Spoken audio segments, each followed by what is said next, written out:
Ciao a tutti e benvenuti a Primoz de Calcio. Nel video di oggi voglio ricordare un momento cult, non dico del calcio mondiale, ma perlomeno brasiliano. I più giovani non lo ricorderanno, ma c'è un episodio legato alla carriera di Ronaldinho, noto come O Gol d'Água. Anno 2013, nel primo turno di Coppa Libertadores si affrontarono l'Atlético Mineiro di Ronaldinho e Sao Paulo. L'arbitro dell'incontro era il signor Marcelo Lima Enrique. Siamo intorno al 13° minuto di gioco, c'è una rimessa laterale in favore dell'Atletico Mineiro più o meno nel primo terzo di campo del Sao Paulo.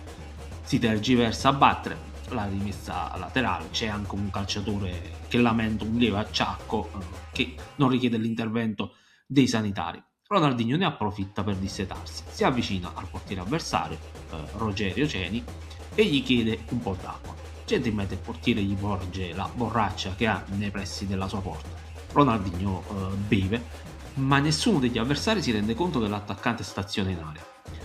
Chi invece lo vede benissimo è il compagno Marcos Rocha, che batte il fallo laterale in favore proprio di Ronaldinho. L'attaccante è ampiamente oltre la linea dei difensori, ma sulla rimessa laterale non c'è fuorigioco. Due aspetti da notare.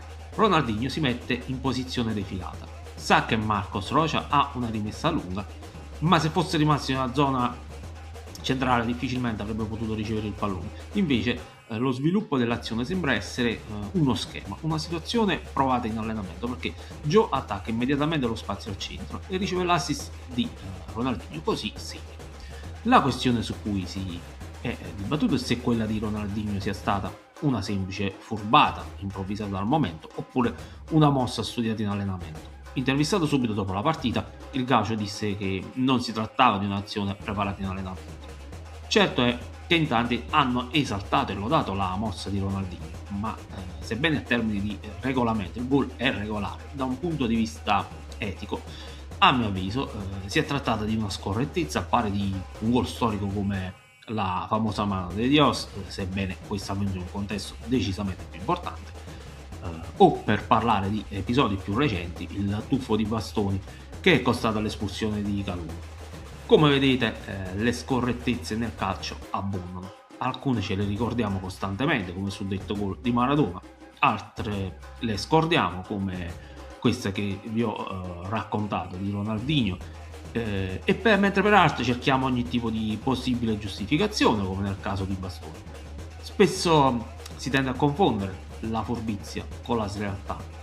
Per molti Ronaldinho è stato furbo, ma per me è stato sleale così come lo è stato Bastoni o come lo fu Maradona, anche se quel gol in qualche modo poi si caricò di un significato politico. Il mondiale del Messico si giocò nel 1986, appena 4 anni dopo la guerra tra Inghilterra e Argentina per le isole Falkland o Malvinas, che dir si voglia.